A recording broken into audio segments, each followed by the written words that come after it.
Imagine standing next to your vehicle, completely uninjured. Right. You have just been handed a full tank of gas by a roadside service provider. A completely full tank. Yeah.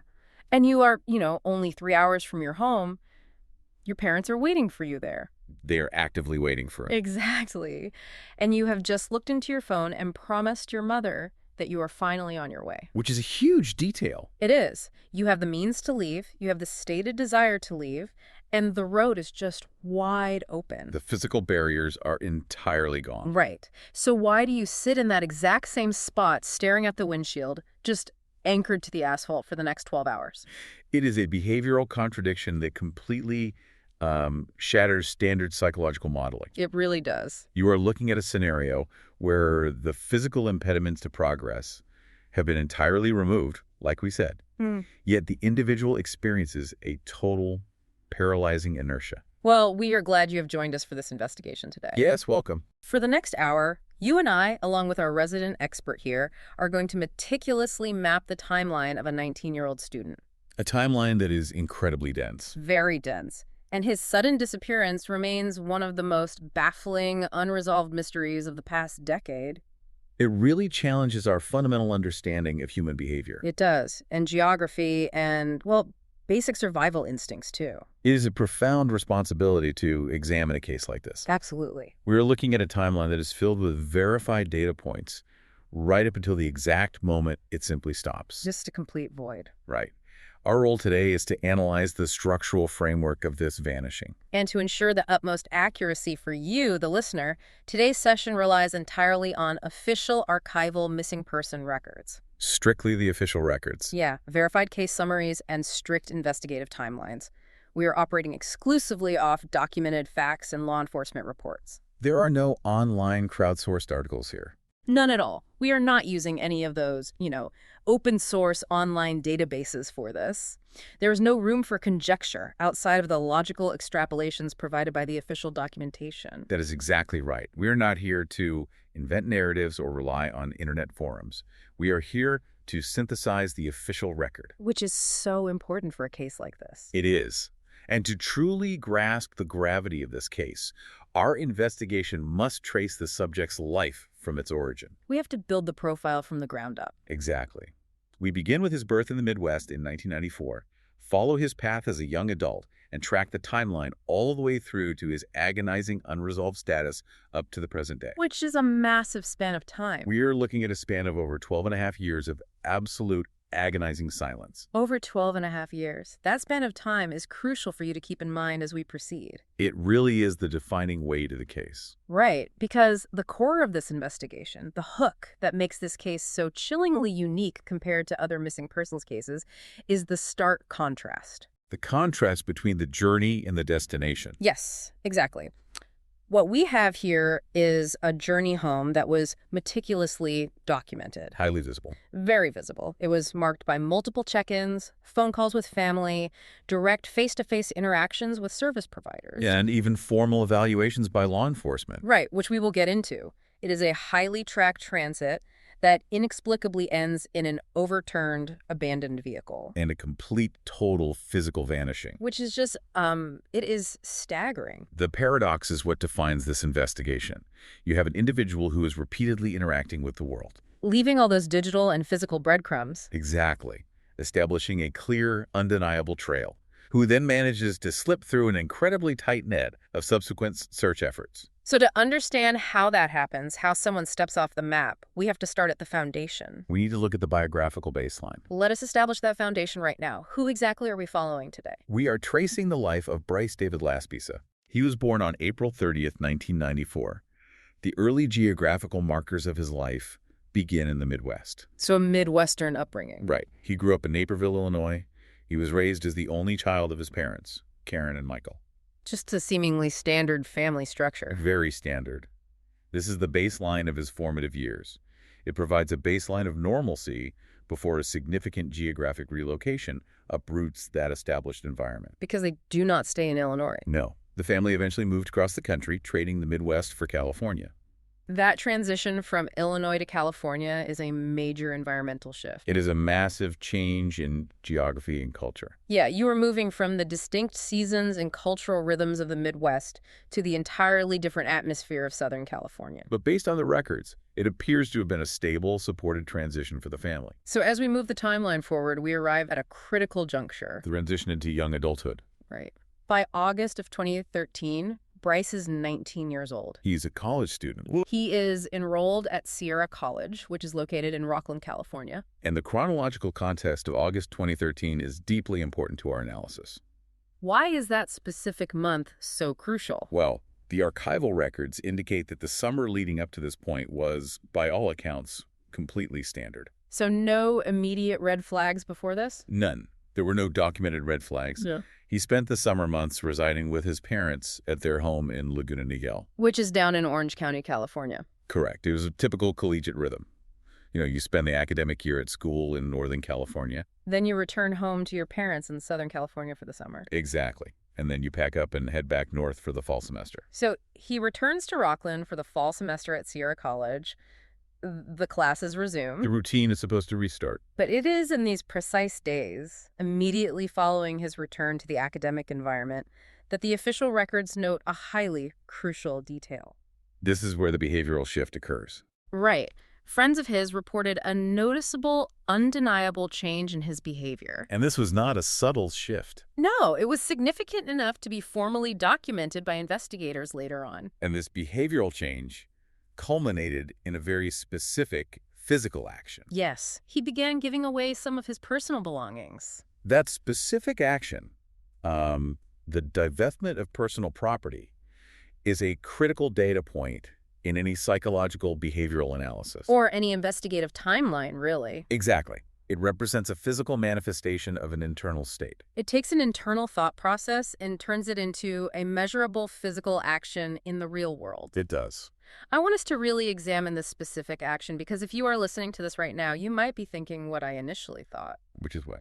Well, when someone starts shedding their physical possessions, it certainly looks like they are unburdening themselves for a departure. It does look like that, yes. But does that action always indicate a severe, life-threatening crisis? That is the big question. Right. Could we simply be looking at a 19-year-old college student who is just trying to reset his life?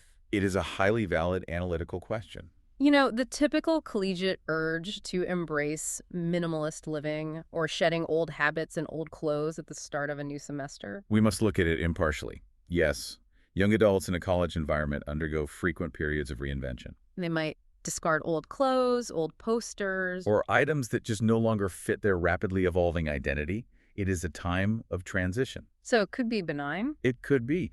However, in the strict context of investigative timelines and official case summaries, the abrupt giving away of personal belongings is clinically recognized as an immense red flag. Especially items of value or personal significance. Exactly. And especially when coupled with a reported noticeable negative shift in overall behavior by close peers. It elevates the baseline of concern significantly. Very significantly. In behavioral analysis, this specific action is frequently associated with extreme psychological distress. Or an impending dramatic life change. Or a severe break from established routines and future planning. So while it could theoretically be a benign reset in a vacuum, the documentation flags it because historically this behavior precedes a critical event. It is a precursor. It establishes a heightened state of psychological vulnerability or distress before he ever even sets foot inside his vehicle. The official record establishes that his internal state was already in a state of severe flux before the massive geographic journey even began. This internal shift, this behavioral anomaly noted by his friends, serves as the psychological foundation for the extreme physical actions that immediately follow. Which brings us to the physical manifestation of this internal shift. Right, this internal turmoil quickly transforms into a massive geographic movement. The timeline shifts to August 28, 2013. This is the day the true catalyst event occurs. On August 28th, the physical transit begins. Bryce drives to the city of Chico, California. We must map the geography here for you to understand the scale of what is happening. Chico is a significant distance north from his college base in Rockland. It requires a dedicated drive. It does. And he makes this journey for a highly emotionally charged event. He goes to Chico to break up with his girlfriend at her apartment. Let us pause and really analyze the psychological weight of that action alone. Driving a significant distance to terminate a romantic relationship is an inherently exhausting event for anyone. Let alone a 19-year-old. Exactly. It carries a heavy emotional, cognitive, and physiological load. Your adrenaline spikes, your stress hormones elevate. And the subsequent crash leaves you depleted. But it is what he decides to do immediately after leaving her apartment that drastically escalates the physical demands on his body and mind. The official records detail the monumental, almost incomprehensible logistical task he sets for himself right after the breakup. Upon leaving her apartment in Chico, he decides not to return to his apartment in Rockland to rest. Which would be the logical choice. Right. Instead, he intends to drive all the way back to his parents' home in Laguna Niguel. Down in Orange County. We are talking about a journey of roughly 500 miles through the state of California. 500 miles. It is a massive distance. I want you, the listener, to really internalize this scenario. It's hard to fathom under those conditions. Think about the longest, most emotionally draining drive you have ever had to make entirely alone. Just you and the road. Think about how the highway lines start to blur after hour 3 or 4. The visual fatigue is real. It is. Think about how the silence of the car cabin amplifies every single anxious thought circling in your head. And how your physical body aches from being locked in a seated position. How your eyes burn from focusing on the taillights ahead of you. Now take that intense physical and psychological fatigue and apply it to a 19-year-old. A 19-year-old who is already showing documented signs of severe behavioral distress. From a purely physiological and cognitive standpoint, this is a dangerous compounding accumulation of stress factors. You have the cognitive load of the preceding days where his behavior was altering. You have the acute emotional spike and subsequent crash of the breakup itself. And then you layer on the sheer, blunt physical demand of operating a multi-ton motor vehicle over a distance of 500 miles. Operating a vehicle for that length of time requires sustained, high-level executive function. It requires constant micro-decisions. Facial awareness and reaction times. And that level of executive function is precisely what becomes compromised during periods of acute emotional distress and sleep deprivation. It is a precarious state of being. The architecture of his decision-making is already under immense strain. And he is undertaking a logistical task that would exhaust a perfectly rested, emotionally stable adult. He is running on what can only be described as empty emotional and physical reserves. And the severe consequences of this exhaustion become startlingly apparent the very next day. The timeline rolls over to August 29, 2013. And it leads to one of the most inexplicable, baffling delays documented in the entire case file. This is where the timeline completely fractures. The events of August 29 introduce a profound anomaly. We move from a high-speed, long-distance transit to a complete and total geographical standstill. We need to break down August 29 chronologically. Because this is where the mystery truly begins to tighten its grip. The day begins with the first intervention. Bryce's parents, waiting back in Laguna Niguel, become acutely concerned. They receive an update regarding his status. They learn that the family's vehicle, a 2003 Toyota Highlander, which Bryce is driving, required roadside assistance. This occurs in a town called Buttonwillow. Located in Kern County. The geography is incredibly important here. Buttonwillow is located directly along the Interstate 5 corridor, which is the primary heavy-volume north-south transit artery in California. It is a stretch of highway known for long, straight, monotonous stretches of agricultural land. The reason for the roadside assistance is, on its surface, entirely mundane. He had simply run out of fuel. And Bryce himself had the presence of mind to initiate the contact. He reached out to a local service provider to request help. And the service provider does exactly what is requested. They drive out, they locate him, and they deliver the gasoline to his location in Buttonwillow. The immediate mechanical problem, a lack of combustible fuel to power the engine, is completely solved. But this is where the timeline presents its most perplexing behavioral detail. After receiving the gas, after the service provider leaves, Bryce does not put the vehicle in drive. He does not pull back onto the interstate. He remains parked in the exact same spot for several hours. It is a profound, almost terrifying paralysis of action. It really is. I look at this situation, and the best analogy I can construct is that it is like being anchored in a desert with a full canteen of water that you simply refuse to drink. That is a very apt comparison. He has the physical means to leave, represented by the newly delivered fuel. He has the stated, vocalized desire to leave. Because his ultimate goal is heading home to the safety of his parents' house. Yet there is a total inexplicable inability to actually execute the physical movement required to move forward. He is just sitting there, anchored to the asphalt, watching the hours tick by. That analogy accurately reflects the clinical observation of his state. The inertia is absolute. The executive function required to translate intention into action has seemingly short-circuited. And this prolonged inertia, this failure to arrive as scheduled, triggers a sequence of escalating interventions. Interventions from outside parties who are monitoring his lack of progress. The first of these subsequent interventions is initiated by his mother. Let us detail intervention number 1. His mother, unable to reach him directly on his phone, becomes increasingly alarmed by the math of the delay. Knowing how long a drive from Chico should take versus how long it has actually been. Right, so she takes action. She contacts the exact same local service provider who delivered the fuel earlier. She asks the owner of that service to physically return to the location and check on her son. Which is a very proactive step for a parent to take. It shows the level of concern was already very high. And the owner of the service complies with the mother's request. He drives back out to the roadside location in Buttonwillow. And he finds a highly unusual, concerning scene. Bryce is still there. He is sitting in the vehicle, in the precise same spot he was hours ago when the fuel was delivered. The service provider approaches the vehicle and engages him in conversation. He speaks directly with Bryce, assesses the situation visually, and actively encourages him to resume his driving. And this verbal prompting, this external push, seems to have a momentary effect. At least regarding his communication. Following this face-to-face interaction with the service provider, Bryce finally picks up his phone and places a call to his mother. During this call, he verbally confirms his intended action. He states clearly and definitively that he is heading home to Laguna Niguel. We must analyze the geographical math of that statement. Because the math is what builds the dread in this timeline.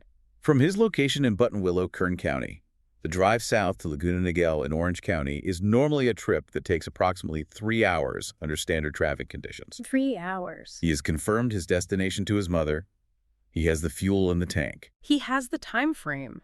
But the timeline continues to stretch. And the reality on the ground does not match the stated intention on the phone. Evening arrives on August 29, and that 3-hour window completely closes. The sun goes down, and Bryce does not show up in Laguna Niguel.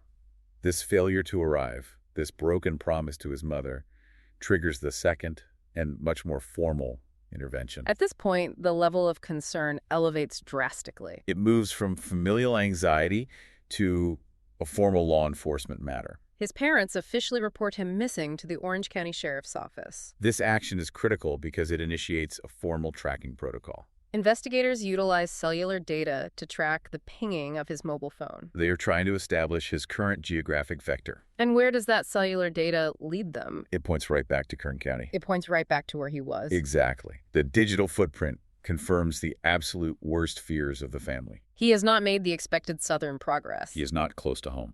Based on this precise tracking data, after 7 o'clock in the evening, a Kern County deputy is dispatched to the coordinates. The deputy successfully locates Bryce. And the location is deeply, deeply troubling from a geographical and psychological standpoint. He is found only a very short distance from the exact spot where he had been stalled earlier in the day in Buttonwillow. So if you are keeping track of the timeline, despite the fuel delivery in the morning, despite the first welfare check by the service provider, despite the phone call to his mother promising he was immediately on his way, he has essentially made zero meaningful geographic progress over the span of an entire day. He has just been existing, floating in this microscopic static radius in Kern County while the world spins around him. This brings us to the deputy's physical and legal assessment. The official report from this law enforcement encounter is a vital, heavily scrutinized piece of the archival record. The deputy performs a standard, protocol-driven welfare check. He approaches the Toyota Highlander. He interacts directly with Bryce.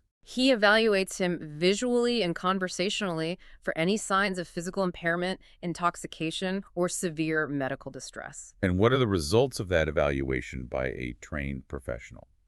The deputy finds absolutely no legally actionable signs of impairment. Furthermore, the deputy conducts a physical search of the 2003 Toyota Highlander. The official report notes that this search reveals absolutely nothing concerning. There are no illicit substances found, no evidence of a crime being committed, Nothing that would grant law enforcement the legal authority to detain him against his will. or mandate an involuntary medical or psychiatric intervention, He is given, essentially, an official all clear by the state. which is confounding to look back on. I have to push on this point because if you are listening to this, you are probably screaming at your speakers right now. We have a massive glaring contradiction here. On paper, to a trained law enforcement officer, this 19-year-old appears perfectly fine. But reality shows us an individual who has spent an entire day sitting in a car, failing to execute a simple 3-hour drive home. Staring blankly at the highway.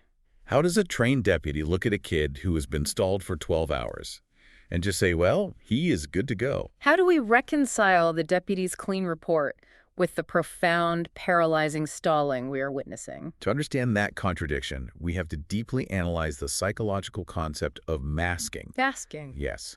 Masking is a highly documented phenomenon where an individual, even one in the midst of a profound internal psychological crisis, severe sleep deprivation, or cognitive overload, can temporarily summon the immense executive function necessary to present themselves as completely normal, Highly functioning, even. particularly when confronted by authority figures. It is like a laptop battery that is hovering at exactly 1%. That is an excellent mechanical analogy for the cognitive process occurring here. To the user looking at the screen, the display is bright, the applications are open, the cursor moves smoothly, Everything looks like it is functioning perfectly normally. but the system is critically failing, and it is going to instantly go black the second the power demand shifts. He was running on that 1% battery life just long enough for the deputy to conduct the search and walk away. The individual can answer standard routine questions coherently. Yes, officer, I am fine. Yes, I am just resting before a long drive. No, I do not need medical attention. They can comply smoothly with a vehicle search. They can perfectly mimic the baseline behaviors of a fully functioning adult. You have to remember the strict legal parameters law enforcement officers operate within during a brief roadside welfare check. They are trained to look for distinct, legally actionable signs of impairment, Slurred speech, the scent of alcohol, erratic physical movements. or obvious, severe medical emergencies. If those specific markers are absent and the individual calmly denies needing help, the officer's legal threshold for intervention is simply not met. They cannot arrest someone for being tired or for procrastinating a drive. It is a terrifying realization of the limits of our safety nets. The masking is entirely successful, He passes the law enforcement check. The deputy leaves him alone with his vehicle. and the timeline inexorably shifts forward into the darkness. Moving into the early, isolated hours of the morning where the communication will abruptly and permanently end. The transition from the evening of August 29 into the very early dark hours of August 30 marks the absolute final phase of verifiable communicative life. We move to the final phone call. August 30, 2013. The time is exactly 2:08 a.m. This is the final known point of contact. Bryce places a call to his mother. During this conversation, he provides a specific status update regarding his location and his physical state.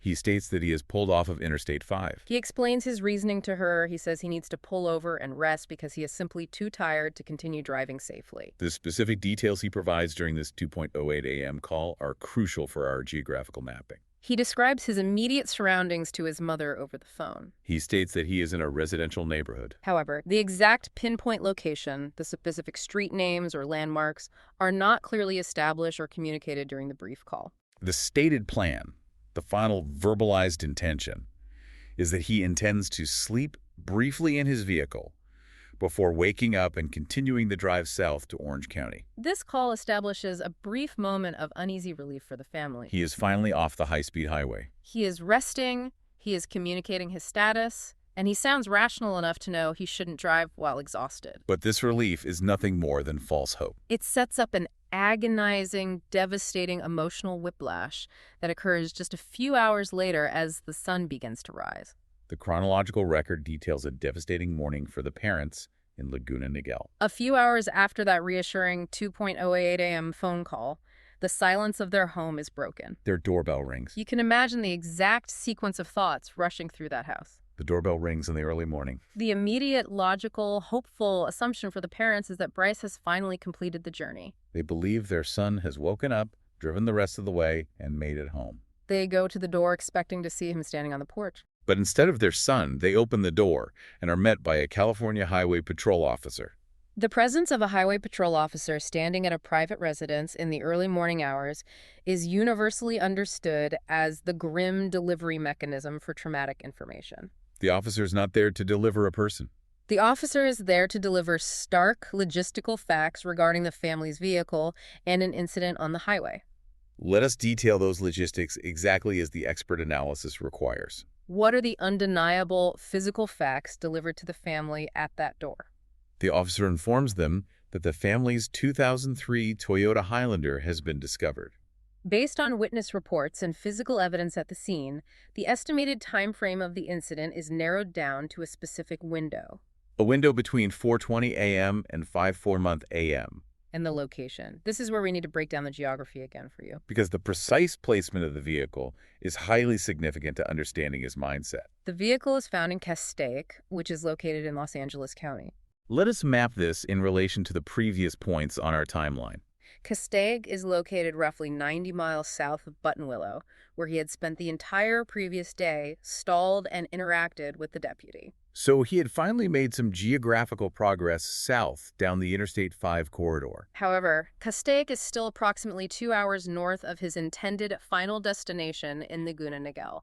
He had moved, but he's still caught in the transit corridor. He had not broken through to his destination. And the physical state of the vehicle when it is discovered is the most alarming fact of all. The physical scene of the crash is incredibly severe. The Toyota Highlander did not just pull over onto a shoulder. It was found to have plunged completely off the roadway down a steep 15-foot embankment. The location of this embankment is specifically noted in the archival records as being near Main Ramp Road at Castaic Lake. When the vehicle was discovered by authorities at the bottom of this 15-foot drop, it was resting completely on its side in the brush. We must analyze the physical dynamics of this event. An SUV plunging off a roadway, dropping down a 15-foot embankment, and coming to rest on its side suggests a violent, highly disorienting kinetic event. The structural integrity of the vehicle is compromised. The orientation is entirely abnormal, shifting gravity 90 degrees for anyone inside. This leads us to the crucial question that shifts this entire investigation from a standard traffic collision into a profound, enduring mystery. What did the investigators find when they physically climbed down that embankment and reached the overturned vehicle? This is where we enter what can accurately be described as the crime scene paradox. Detectives from the Los Angeles County Sheriff's Department examined the interior cabin of the SUV. They systematically catalog the items that are left behind inside the wreckage. And the inventory of those left-behind belongings is staggering. It defies logic. The official record confirms that his most critical personal belongings were still inside the overturned vehicle. Specifically, investigators found his mobile phone, his wallet containing his identification, and his laptop computer. The presence of these three specific items left inside the vehicle is the central defining anomaly of the physical scene. It really is the turning point of the analysis. I have to challenge the fundamental logic of this scenario because it goes against every grain of human nature. Look at this purely from a behavioral and survival standpoint. If you are involved in a traumatic vehicle crash, you have just plunged down a 15-foot drop in the dark. You are actively choosing to walk away from that wreckage. Especially in the dark, early morning hours near a large, desolate body of water like Castaic Lake. In that scenario, your phone and your wallet are your absolute lifelines. The phone is your literal tool to summon emergency assistance or contact your family. The wallet contains your identification, your access to financial resources, your proof of existence in the world. Leaving them behind in the wreckage contradicts every fundamental, hardwired human survival instinct. Your analysis aligns precisely with the profound investigative perplexity documented by law enforcement.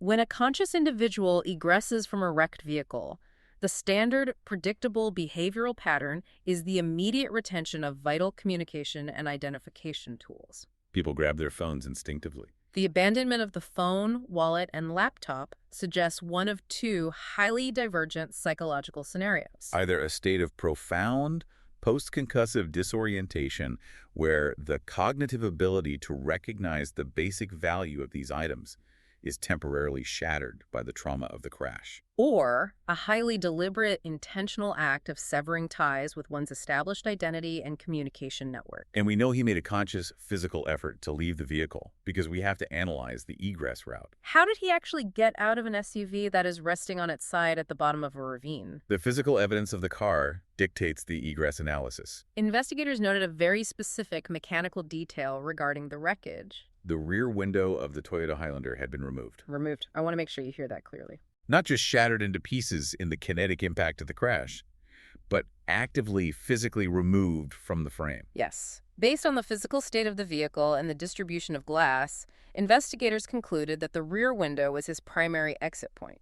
We must unpack the deliberate physical effort required to accomplish this feat. An SUV resting on its side presents a highly disorienting, claustrophobic spatial environment. The standard passenger doors are likely pinned against the earth or jammed tight due to gravity and the severe warping of the metal frame from the 15-foot drop. To analyze the environment, identify the rear window as the only viable exit, and then to exert the necessary, immense physical force to break or remove that heavy tempered glass. And finally, to physically hoist your body through that constrained, awkward opening requires a significant level of mobility, core strength, and conscious adrenaline-fueled determination. It requires gross motor skills and a singular, clear cognitive goal: getting out of the trap. And this level of physical capability, this ability to exert force, is further supported by the blood evidence found by forensics at the scene. The forensic examination of the vehicle did note the presence of blood inside the cabin. Specifically,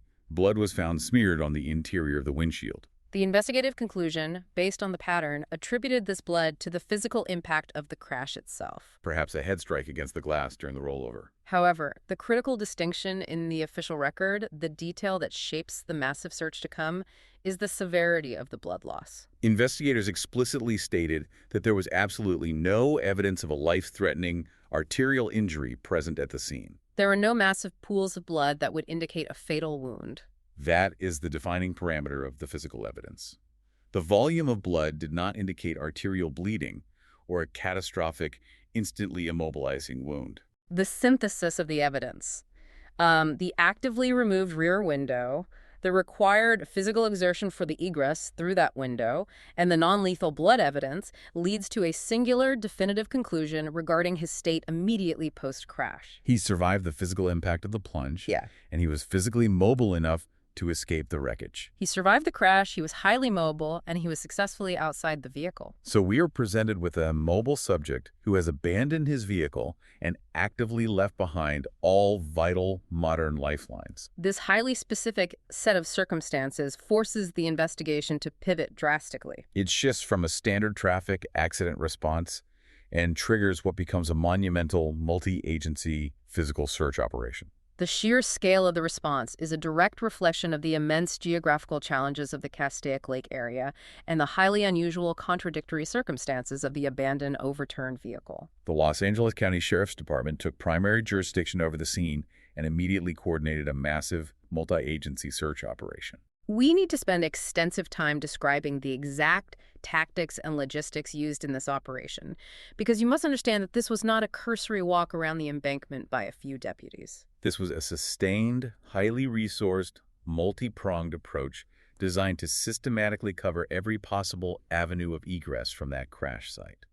The operation utilized a comprehensive tactical matrix spread over a period of several days. First, there were the traditional ground teams. These were trained personnel physically combing the rugged, uneven terrain surrounding the embankment, the nearby roadways, and the immediate wilderness perimeter. They are walking grid patterns looking for the smallest clues. Footprints in the dirt, broken brush indicating a path of travel, discarded clothing, or any microscopic physical disturbance in the landscape that would suggest human passage. Simultaneously, the search extended vertically into the sky. Helicopters were deployed by the Sheriff's Department to survey the vast, rugged area from above. They provided high-altitude aerial reconnaissance, utilizing visual spotting and advanced thermal imaging technology. Looking for heat signatures or visual anomalies that would indicate a human presence hiding in the thick brush or wandering along the expansive, winding shoreline of the lake. The immediate presence of Castaic Lake itself necessitated a highly specialized aquatic response. Dive teams were activated and deployed into the water. These divers systematically searched the dark, murky waters of the lake, scanning the depths and the steep shoreline drop-offs to rule out the grim possibility that a disoriented, injured individual might have stumbled into the water and drowned. And they employed advanced biological tracking assets as well. Highly trained scent tracking dogs were brought directly to the precise location of the overturned vehicle. These canines were given a scent article from inside the cabin and were tasked with establishing a directional path based on the scent profile left behind at the exact egress point of the rear window. Finally, this massive official response was augmented by dedicated civilian volunteers, Drastically expanding the sheer number of eyes on the ground, walking expanded grids, and pushing the search radius further outward day after day. ground teams, walking grids, helicopters scanning with thermal cameras, dive teams searching the depths, scent tracking dogs sniffing the brush, and civilian volunteers scouring the hillsides. A massive, sustained allocation of resources over several days. And this leads us to the most baffling, frustrating result of the entire timeline. I want to emphasize the sheer impossibility of the outcome. Absolutely no physical trace of Bryce was found. Nothing. The official records are stark and uncompromising in this regard. Not only was the individual not located, but investigators explicitly reported that they could not even find a clear, definitive indication of the direction he might have taken after escaping through the back window. The scent trail established by the dogs did not lead to a definitive location. It dissipated. The aerial thermal surveys yielded 0 anomalies in the brush. The dive teams found nothing in the water. The ground teams found no torn clothing or clear footprints leading away from the road. I need your expert analysis on the terrain and the methodology here, because this is where the logic breaks down. How does this happen? How difficult is it for a human being, a 19-year-old male, who has just been in a violent rollover crash, who is likely running on 0 sleep, to simply vanish completely from a geographically contained area like a lake perimeter? Especially when subjected to the combined overlapping efforts of dogs, divers, aerial units, and ground grids. From a strict operational analysis standpoint, a complete evasion of that specific matrix of sophisticated search methodologies in that specific terrain is highly anomalous. Castaic Lake and its immediate environs have rugged, brush-heavy areas, certainly, but they are geographically bounded by major infrastructure, wide roadways, and the water itself. It is not an endless, uncharted wilderness. When scent tracking dogs have a pristine point of origin, such as the undisturbed interior of a vehicle, they typically establish a strong directional vector. When aerial units search an area over multiple days using thermal imaging, a mobile human or even a stationary human form usually presents a distinct heat signature against the cooler landscape. For every single one of these multi-pronged tactical approaches to yield absolutely 0 physical trace, 0 directional indication, and 0 secondary physical evidence, it defies standard search and rescue probability models entirely. It represents a statistical and geographical void. It is a void that swallows the entire investigation whole. And when the physical landscape yields absolutely no answers, when the highly trained dogs lose the scent and the helicopters see nothing but empty, heatless brush, the reality of the situation drastically changes. The active rescue phase inevitably dissolves. And investigators, along with the desperate family and the captivated public, are left to chase shadows, rumors, and false leads over the ensuing years. The timeline of the aftermath is characterized by long, agonizing periods of silence, punctuated by intense, ultimately false moments of hope or profound dread. The first major event in this post-disappearance phase occurs very shortly after the crash in September of 2013. Let us detail that September 2013 event because it added a horrific layer of anxiety to the case. It involves a grim, unexpected discovery in the exact same general geographic area. A burned body was found near Castaic Lake. The sheer physical proximity of this gruesome discovery to the location of the overturned vehicle inevitably prompted an immediate wave of intense public speculation and urgent investigative scrutiny. The timing of the discovery and the location were simply too close to ignore. It demanded immediate forensic attention. The emotional toll of this kind of speculation on the family waiting in Laguna Niguel must have been absolutely catastrophic. But the investigation required cold scientific verification. And the investigators eventually provided definitive, tragic clarification regarding those burned remains. The forensic analysis, utilizing dental records and DNA, along with subsequent investigative fieldwork, definitively ruled out any connection to our timeline. The authorities confirmed, without a doubt, that the burned remains did not belong to Bryce. Instead, they belong to an entirely unrelated homicide victim originating from the Los Angeles area. It was a completely separate, highly tragic criminal event that merely coincidentally occurred in the exact same geographic radius. A completely unrelated case that just happened to intersect geographically. The shadows shift again, and as the months slowly turn into years, the baffling nature of the established facts, the highly documented journey, the inexplicable stalling in Buttonwillow, the abandoned modern devices, the perfectly vanished driver, inevitably leads to significant media expansion. The case garners massive national attention. The official records note that the intricate details of the disappearance were featured extensively on a 2016 television series specifically dedicated to chronicling unsolved missing persons cases. The involvement of national media serves a very specific tactical function in long-term missing person cases. It vastly expands the geographic radius of public awareness far beyond the initial search grid. It disseminates the photograph, the physical description, and the bizarre vehicle details to millions of individuals outside the original Los Angeles and Orange County areas. It creates millions of potential scouts. And this enduring nature of public interest, fueled by the media, generates an ongoing stream of tips and reported sightings over the years. We must discuss one of the most prominent examples of this, which occurred much later in the timeline, proving how far the story had traveled. We move all the way to the year 2022. The 2022 incident involves a highly credible-seeming tip originating from Missoula, Montana. This highlights exactly how far the geographical reach of the case had extended due to the media exposure. A photograph was taken of a young man living in Missoula, and this photograph was widely circulated online and to authorities because the individual bore an incredibly strong physical resemblance to the subject of our investigation. This was not just a passing rumor or a blurry shadow. It gained significant, serious traction among the public and the family. But again, we look at the rigorous investigative follow-up required by law enforcement in these specific scenarios. They cannot rely on a photograph. The official case summaries confirm that law enforcement treated the Montana tip with the utmost necessary seriousness. A detective was officially assigned to physically locate the specific individual captured in the Missoula photograph. This requires active, boots-on-the-ground field work, tracking down the person's residence, and verifying their identity through official government documentation and direct physical contact. The result of that rigorous, methodical follow-up was definitive.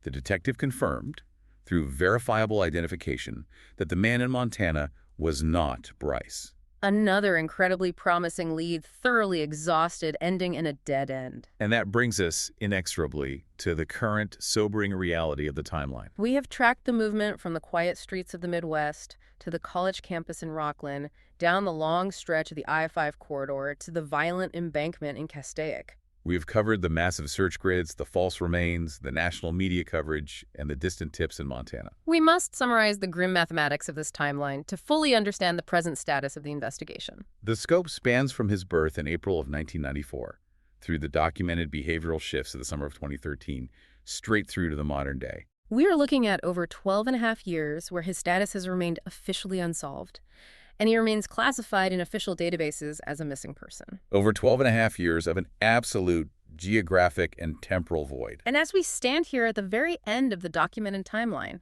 looking back at the foundation of his life, the catalyst of the drive, the baffling standstill in Kern County, and the ultimate paradox of the Castaic crash scene, we have to synthesize the possibilities.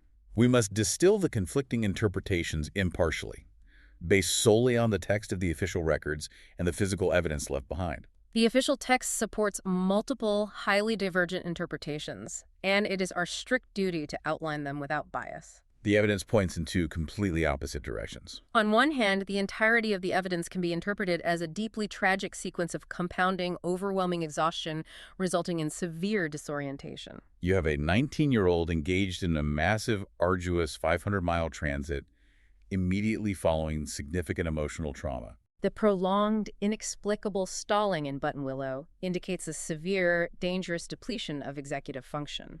The crash itself, an early morning plunge down an unlit embankment, is highly consistent with the physical mechanics of a driver simply falling asleep at the wheel or losing spatial awareness due to extreme hallucinatory fatigue. The subsequent egress through the broken window and the vanishing could, in this specific interpretation, be the direct result of a catastrophic post-concussive psychological state. A severely disoriented, brain-injured individual operating purely on primitive instinct might crawl out of a shattered window, completely fail to grasp the modern necessity of grabbing their phone or wallet, and wander aimlessly into the dark, rugged terrain.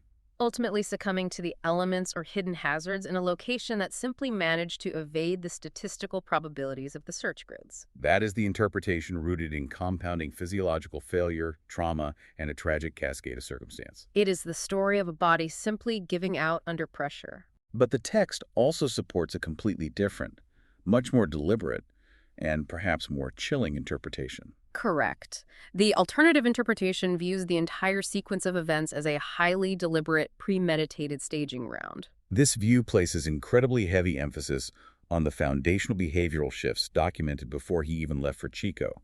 Specifically, the deliberate, premeditated act of giving away personal belongings and valuables.